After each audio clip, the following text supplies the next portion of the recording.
Oi, gente, tudo bom? Hoje nós vamos falar, não vamos dar uma continuidade até o final do livro, mas hoje eu gostaria de complementar sobre o Atos dos Apóstolos, que nós falamos do capítulo 1, né? Eu até falei que é um mistério para mim ainda, mas conforme todos os teólogos, os estudiosos falam que foi Lucas quem escreveu, né? Mas eu não quero me referir somente a isso, né? Ficar nem aprofundando sobre nesse termo de investigação, de quem escreveu, quem não escreveu. Eu quero ler o segundo, né? O segundo capítulo, vamos lá, para a gente dar um complemento maior, né? Falando sobre a descida do Espírito Santo, o dom de línguas, né? Falando sobre os atos dos apóstolos, qual que a gente já estudou, que Jesus disse que eles receberiam, né? Seriam batizados com o Espírito Santo, né? E é um assunto muito importante para a santificação, para esmero, para busca e intimidade com Deus. Então eu gostaria de falar esse capítulo 2. Vamos ler? A descida do Espírito Santo, o dom de línguas. Ao cumprir-se o dia de Pentecostes, estavam todos reunidos no mesmo lugar. De repente veio do céu um ruído, como que de um vento impetuoso, e encheu toda a casa onde estavam sentados. E lhes apareceram as línguas como que de fogo, que se distribuíam, e sobre cada um deles pousou uma. E todos ficaram cheios do Espírito Santo e começaram a falar noutras línguas, conforme o Espírito lhes concedia que falassem. Que lindo, né, gente? Habitavam então esse dom, que é um dom de línguas, né? Habitavam então em Jerusalém judeus, homens piedosos de todas as nações que há debaixo do céu. Ouvindo-se, pois, aquele ruído, ajuntou-se a multidão e estava confusa, porque cada um os ouvia falar na sua própria língua. E todos pasmavam e se admiravam, dizendo uns aos outros: pois que não são galileus todos esses que estão falando? Como é que, pois, os ouvimos falar cada um na própria língua em que nascemos? Veja que lindo, né? O dom de maravilha. Eu vou dar uma pausa até esse 8 aqui para contar um testemunho. O dom de maravilha que Deus dá de língua, né? Língua, ele batizado com línguas de fogo, e aqui ele diz que é conforme cada um nasceu na sua língua, para eles entenderem, né? A pregação também, para que eles ouvissem a oração do dom de língua na língua deles e crescem em Deus, em Jesus e no Espírito Santo. Eu uma vez fiz uma viagem com a faculdade evangélica que eu fiz, né? E aí nós estávamos chegamos até em outro país, se eu não me engano, atravessamos o Brasil daqui, né? Passamos pela Argentina, Paraguai e Argentina. Passamos 2 semanas na Argentina, me vestia de palhacinha e tudo lá. E eu acho que foi no Paraguai mesmo que a gente fez um evangelismo durante um período da noite. E aí, durante o ônibus, tinha um irmão que era missionário, ele era da Argentina, ele falava, né, espanhol, lógico, e ensinou a gente o caminho. E eu já tinha tido alguns pequenos cursos, né, e conforme ele falando, só que eu não dominava a língua. E aí, quando a gente foi, né, o pastor disse, olhando de 2 em 2, para não andar sozinho nem nada, isso foi depois, né, que eu acabei me afastando um pouco, evangelizando, acabei me afastando, mas uma missionária amiga chegou perto, né, de mim, ficou junto comigo lá. E quando eu fiz o evangelismo, eu comecei a falar na língua deles, no espanhol, né? E eu olhava assim e perguntava, vocês estão me entendendo, né? Aí eles disseram que sim, que estavam entendendo. E assim eu comecei a falar no espanhol. Hoje eu não domino ainda a língua não, falo alguma coisinha, mas não domino o espanhol. Só que eu senti que naquela hora Deus foi me dando o dom de falar nessa língua. Não era língua estranha, era língua estranha para mim porque era língua de outra nação. Mas não era línguas estranhas como a gente diz, as línguas dos céus, de fogo, aquelas línguas, né, dos anjos. Mas era língua humana estranha, era um outro idioma, uma língua de estrangeiro, onde eu estava em terra estrangeira, estava evangelizando ali, na própria língua deles. Né? Eu sabia o que eu estava falando, mas Deus estava traduzindo, o Espírito Santo estava fazendo soar as minhas palavras no espanhol, né? que, para mim, eu misturava o português com o espanhol, mas para eles só estavam ouvindo o espanhol, e eu comecei a sentir que eu estava começando a falar só espanhol, e eu evangelizei ali somente no espanhol, e os caras estavam bebendo, parou de beber, mandou outro parar para a gente ouvir, os olhos deles se encheram de lágrimas, eles receberam a oração na hora, receberam os nossos panfletos. E depois que nós terminamos, claro, era perigoso estar no meio do caminho, mas eles não fizeram nada conosco, nos respeitaram, né? Fomos andando no caminho, depois nos juntamos com o grupo. Eu acho que depois a gente levou o puxão de orelha do pastor, né? Para não se desgarrar muito do grupo. Eu acho que o cuidado foi a minha primeira viagem com eles. O cuidado, né? Eu entendo até hoje, um carinho muito grande por eles. Eu tenho uma experiência imensa. E Deus realizou também de eu pisar em terra de outras pessoas da nação, que foi minha oração também. Antes, quando a gente íamos na igreja, orávamos e agradecíamos depois também. Então, sou muito grata, né? E eu me senti assim, eu me senti útil por Deus, que nós somos capazes de fazermos alguma coisa se o Espírito Santo de Deus, nós dermos lugar ao Espírito Santo de Deus, nos santificarmos, né? Temos nossas falhas? Tinha. E temos ainda. Não, mas Deus conhece o fundo do nosso coração, o íntimo da gente, e Ele jamais deixaria de usar uma pessoa se não agradasse aos olhos dele. O meu coração estava entregue ao Senhor, o amor que eu tinha por missões e tenho, foi ali usado, foi ali entregue e Deus me usou. Então agradeço a Deus por isso e eu louvo a Deus por isso, né? Me perdoe, né? Se quem estava comigo nessa viagem aconteceu alguma coisa, coisas de jovens, me perdoa, mas quem conhece, o homem vê cara, mas Deus vê o coração, certo? É isso que eu quero dizer para vocês. E nós devemos tentar, né? Deixar balançar, ficar igual, a cara e o coração, como diz o ditado, né? E eu fico muito feliz porque isso foi realmente um testemunho que eu tenho e guardo para toda a vida e prego e falo e lembro como se fosse ontem. E eu fico muito feliz. E quando eu leio essa parte, versículo 8 do capítulo 2 de Atos dos Apóstolos, quer dizer, se aconteceu com os apóstolos, se aconteceu comigo, pode acontecer com você e acontece com muita gente, tá bom? É só para crer que Jesus Cristo é o mesmo ontem, hoje e eternamente. E o Espírito Santo dele está sobre nós. Sempre, sempre. Santo, santo, santo, santo, santo, santo é o Senhor. Aleluia. Chego a me emocionar, é muito lindo. Muito lindo. Eu não estou dizendo que eu sou perfeita, gente, que falta muita coisa ainda, mas quando a gente fala com amor do Espírito Santo de Deus em nossas vidas, é maravilhoso a gente sentir isso, né? Porque coisas acontecem com a gente de altos e baixos, sim, acontece e muito. É pouco não, é muito, mas nós devemos frisar e olhar para Cristo, Senhor. Não olhar para homens, para nós não nos decepcionarmos, não olhar para pessoas que estão à frente de algumas coisas, pessoas que às vezes são falsos testemunhos, falsos profetas, estão dentro da igreja ainda, em algumas, mas olhe para Jesus, tente amar, tente perdoar e seguir, né, o amor em Cristo, olhando, se santificando, porque salvação, ela é individual e santificação também, certo? Assim como eu sempre digo, aprendi e aprendo ainda com meu pai, ele sempre me explica, né? Recentemente falei com ele sobre Atos, sobre quem escreveu, ele me falou, ele me orientou de novo, me relembrando os textos, e é verdade. Então, como eu disse, procura sempre alguém que entende mais do que você, mas não deixe de olhar para Cristo, certo? Vamos lá, 9. Nós, partos, medos e elamitas, e os que habitamos a Mesopotâmia, a Judéia e a Capadócia, o Ponto e a Ásia, esses aqui são os lugares, né? A Frígia e a Panfilha, o Egito e as partes da Líbia próximas a Cirene, e forasteiros romanos, tanto judeus como prosélitos. Cretenses e árabes, ouvimos-los em nossas línguas falar das grandezas de Deus. E todos pasmavam e estavam perplexos, dizendo uns aos outros, que quer dizer isto? E outros, zombando, diziam, estão cheios de mosto. E ainda existia, naquela época existia hoje, pessoas que zombam, né? Ai daqueles que estão zombando, né? Da palavra e das coisas do Senhor. Dialeto significa idiomas, né, gente? O discurso de Pedro no dia de Pentecostes.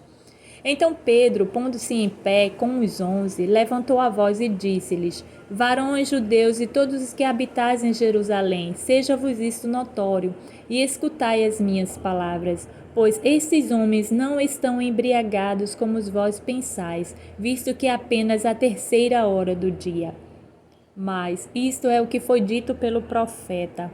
Joel. E acontecerá nos últimos dias, diz o Senhor, que derramarei do meu espírito sobre toda a carne, e todos os filhos e as vossas filhas profetizarão. Os vossos mancebos terão visões, os vossos anciões terão sonhos, e sobre os meus servos e sobre as minhas servas derramarei do meu espírito naqueles dias, e eles profetizarão. Por isso que hoje, quando você vê algum sinal desse, de pessoas tendo sonhos, anciões tendo sonhos, mancebos tendo visão, crianças também, acredite, porque é bíblico. E mostrarei prodígios em cima do céu e sinais embaixo na terra, sangue, fogo e vapor de fumaça. O sol se converterá em trevas e a lua em sangue, antes que venha o grande e glorioso dia do Senhor. E acontecerá que todo aquele que invocar o nome do Senhor será salvo. Varões israelitas, escutai pelas palavras a Jesus o Nazareno, varão aprovado por Deus entre vós com milagres, prodígios e sinais, que Deus, por ele, fez no meio de vós, como vós mesmos bem sabeis.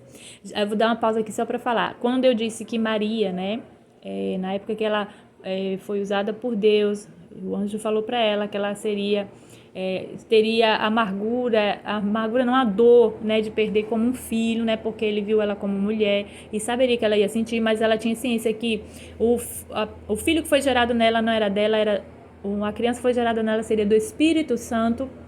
E Jesus aqui, Jesus o Nazareno, porque ele cresceu, foi criado em Nazaré, onde nasceu Belém de Judá, e nasceu e cresceu em Nazareno. A gente já falou sobre isso, e foi chamado Nazareno porque cresceu em Nazaré, descendente de Davi, filho de Davi por conta da linha, que vinha até José e Maria, por isso que é chamado assim, Jesus descendente de Davi. Quando o pessoal israelita dizia assim, Jesus filho de Davi, lembra que eu já falei, E para mostrar toda a essência quando Jesus veio, como homem, e também todo aquele que não confessar que Jesus veio como homem, já como Messias em homem, morreu e ressuscitou, está o Pai também. Se não confessar isso, está fora dos planos de Deus, na verdade. A esse que foi entregue, vamos continuar. A este que foi entregue pelo determinado conselho e presciência de Deus, vós matastes, crucificando pelas mãos de iníquos. Aqui ele diz vós matastes porque as pessoas que fizeram a maldade, quiseram matar Jesus, estavam em tudo maligno. Mas antes, na parte A desse versículo, ele diz a este quer dizer Jesus, que foi entregue pelo determinado conselho e presciência de Deus. Quer dizer, estava já nos planos do Senhor Jesus nascer, crescer, pregar, viver ali enquanto estava com 36 anos, padecer, morrer e ressuscitar. Já estava na presciência de Deus, certo? 24, Ao qual Deus ressuscitou, rompendo os grilhões da morte, pois não era possível que fosse retido por ela. Porque dele fala Davi, sempre via diante de mim o Senhor, porque está à minha direita, para que eu não seja abalado. Por isso que sempre a referência é com Davi, Por isso se alegrou meu coração e a minha língua exultou, e além disso a minha carne há de repousar em esperança. Pois não deixarás a minha alma no Hades, quer dizer, no inferno, Nem permitirás que o teu santo veja a corrupção. Aquele que se santifica, Fizeste-me conhecer os caminhos da vida, encher-me-ás de alegria na tua sentença. Irmãos, seja-me permitido dizer-vos livremente acerca do patriarca Davi, que ele morreu e foi sepultado, e entre nós está até hoje a sua sepultura. Sendo, pois, ele profeta, e sabendo que Deus lhe havia prometido com juramento que faria sentar sobre o seu trono um dos seus descendentes, prevendo isto, Davi falou da ressurreição de Cristo, que a sua alma não foi deixada no Hades, nem a sua carne viu a corrupção. Viu, gente? Que por isso que a referência é quando diz Jesus, filho de Davi, porque é na linhagem de Davi, da qual Deus permitiu Jesus vir em terra pela descendência de Davi, descendência de Davi, para que fosse cumprido a palavra de Deus, Davi aqui recitou e falou sobre a ressurreição de Cristo, que se assentaria no trono.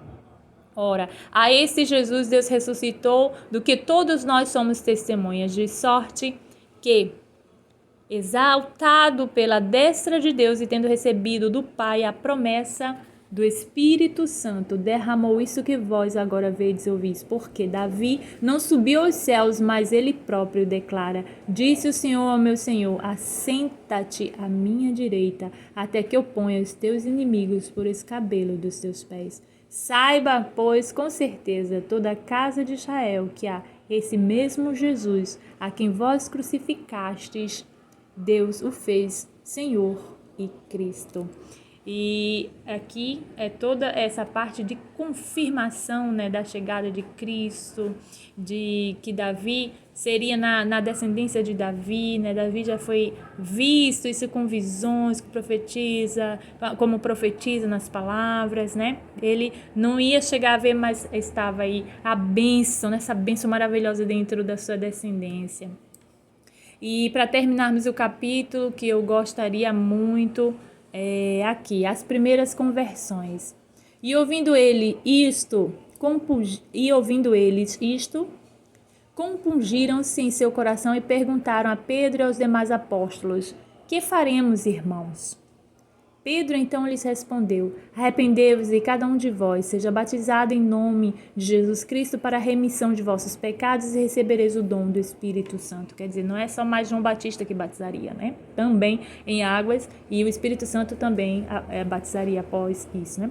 Porque a promessa vos pertence a vós, a vossos filhos e a todos os que estão longe, a quantos o Senhor nosso Deus chamar.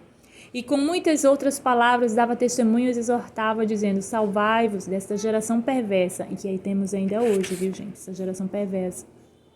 De sorte que foram batizados os que receberam a sua palavra, e naquele dia agregaram-se quase 3.000 almas, quer dizer, se converteram, agregaram ali e se converteram. E perseveraram na doutrina dos apóstolos e na comunhão, no partir do pão e nas escrituras. A gente diz assim, os últimos evangelistas que nós tivemos aqui, o que nós podemos ver com vida, feito Billy Graham, né? Nosso irmão Billy Graham, hoje tem o seu filho, né? Tem sua filha, e o pessoal que prega, e tem muitos outros, né? Que eu não vou citar o nome. Acumula aí de 1.000 pessoas, 10.000 e tantos mil, e quantos mil se converteram. E por que não? É verdade, gente. A palavra de Deus, ela é reta, quando ela é pregada, ela é aceita. Aqui, ó, os irmãos aqui, no início também agregaram-se quase 3.000 almas para Cristo. Vendo aí? Vamos lá.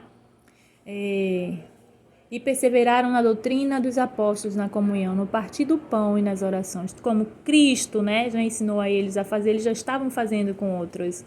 Até a história do apóstolo Paulo, nosso irmão, a quem sofreu, a quem tinha de tudo, deixou tudo, a quem Deus pegou no meio do caminho, e a qual ele dizia, né, assim mesmo, que ele poderia padecer muito mais, porque ele fez muito mais coisas ruins do que boa, mas a maravilha é que Deus o salvou, ele começou a pregar, então o apóstolo também passou a fazer isso, e foi para a igreja uma grande coluna que Deus usou, né? Nosso irmão apóstolo Paulo, Pedro e os demais. Em cada alma havia temor, e muitos prodígios e sinais eram feitos pelos apóstolos. Quer dizer, por isso também que muitos estudiosos consideram, né, pelas palavras, como estudado também junto com meu pai, porque Atos falam também muito, Lucas fala muito sobre medicina, né, sobre relatos, essas coisas, então andou muito com Paulo, e aí é apontado logicamente que Atos foi escrito, né, também por Lucas. Vamos lá. 43. Em cada alma havia temor, e muitos prodígios e sinais eram feitos pelos apóstolos. Todos os que criam estavam unidos e tinham tudo em comum. E vendiam suas propriedades e bens, os repartiam por todos, segundo a necessidade de cada um. Vou ler novamente. E vendiam suas propriedades e bens, e os repartiam por todos, segundo a necessidade de cada um. É difícil nós vermos isso hoje. Não estou aqui para julgar nem condenar. Mas quantos e quantos que dizem irmãos nossos, que pregam a palavra, ganham milhões, ganham mil, e vê os irmãos na igreja necessitando de uma casa, necessitando num barraco.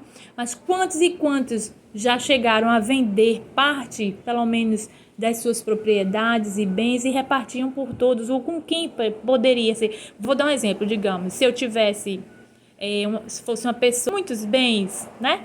Vou me colocar no lugar deles aqui nessa época. Sou uma pessoa com muitos bens, tenho minhas propriedades, mas depois que eu aceitei o Espírito Santo, eu reconheci e vi como se deve ser tratado os bens e tudo que nós temos. E eu tenho 2, 3 irmãos que necessitam, moram na rua, moram em barraca, eu podendo distribuir da minha e vender e passar por nome deles, porque eu não faria? Faria. Foi o que eles fizeram. Estou dando um exemplo aqui, me colocando no lugar deles nessa época. Né? E o que eu tenho é a minha vida e pertence a Deus. Mas... E vendiam suas propriedades e bens e repartiam por todos segundo a necessidade de cada um. Se eles se preocupavam, eles só não davam a palavra, que eles aprenderam a viver pela dependência de Deus, com Jesus, pela dependência de Jesus, que ensinou a viver na dependência de Deus. E isso daqui, eles reconhecerem muitos outros. E todos que criam estavam unidos e tinham tudo em comum. E vendiam suas propriedades e bens, repartiam por todos segundo a necessidade de cada um. Eles não iam deixar órfãos, viúvas, pessoas desabrigadas. E aquela época era mais difícil que hoje, era assim. E perseverando unânimes todos os dias no templo e partindo o pão em casa, comiam com alegria e singeleza de coração, porque eles sabiam que na dependência de Deus, Deus ia prover tudo. Louvando a Deus e caindo na graça de todo o povo, e cada dia acrescentavam-lhes o Senhor os que iam sendo salvos. Quer dizer, quando você diz assim, apóstolo Paulo hoje, estivesse pregando hoje o evangelho que ele pregou desde aquela época lá e nos deixou, por exemplo, escrito pelos irmãos, né? Quando ele foi preso, morreu ali sem nada, preso, né? E com a sua morte, ele tinha certeza que poderiam tirar tudo dele, casa, carro, o que quisessem, que ele distribuiu também, com certeza o que ele tinha, ele repartiu, ele só não pregou a palavra, ele também deu auxílio no que pôde dar, né? E ali ele sabia que a casa dele, ele iria chegar, estava preparada no céu, a cada passo que ele fazia na terra, estava preparando a casa dele no céu, e eu que quero também fazer isso. Minha casa. Eu não estou dizendo que você vai deixar de ter sua casa, ter seu trabalho, trabalhar para ter sua casa, ou deixar para os seus filhos, alguma coisa que cada um deve trabalhar para construir o que é seu também, tanto os pais quanto os filhos, mas também não deixe de retribuir a quem precisa, se o Espírito Santo de Deus tocar em ti, porque aqui o Espírito Santo de Deus tocou em todos que criam e estavam unidos. Amém? Espero que você tenha gostado da palavra, eu amei. Eu peço perdão porque o outro vídeo que eu postei, né, algumas pessoas não entenderam quando eu falei do nome de Maria, recitando várias Marias, porque eu quero dizer assim, gente, quando Deus chama pelo nome. Tiago, ele teve que diferenciar, Tiago maior, Tiago menor. João, ele teve que dizer quem é o João que estava com ele, João do Amor, e João Batista. Maria, não se existia só Maria, o nome de Maria, o quê? Maria de quê? A gente não sabe. Maria, mãe de Jesus, Maria Madalena, né? Como existem várias Marias hoje, pode Maria Eunice, pode existir Maria do Conceição, pode existir várias Marias, mas o que eu quero dizer quando eu falei assim, quando você encontrar na Bíblia dizendo Maria, mãe de Jesus, foi para identificar quem era a pessoa humana dela, né? Não é que ela é santa, porque se ela tivesse aqui, ela dizia que santo só Jesus, ela sabia a missão que ela veio na terra e ela se dispôs a fazer essa missão, mesmo sofrendo como mãe, mas saber que o filho não era dela, era de Deus. Então assim, Deus não aceita idolatria, e eu quero frisar mais uma vez isso, né? Então entenda cada palavra. Nosso português, ele tem que ser explicado de maneira, muitos dizem assim, é difícil o português, é um pouquinho a gramática, mas temos que explicar melhor as coisas. Então eu tive que fazer alguns cortes no vídeo anterior, porque algumas pessoas não entenderam, né? E agora eu estou explicando nesse, por isso que eu estou voltando com Atos capítulo 2, e eu espero agora que você entenda melhor, certo? O que foi dito. Muito obrigada por continuar comigo aí no canal. Vamos continuar aprendendo cada vez mais juntos. E não esqueça, Jesus Cristo é o Senhor, o Filho do Deus Altíssimo. Deus os abençoe, abençoe sua família, abençoe sua semana e até o próximo vídeo. Beijinho.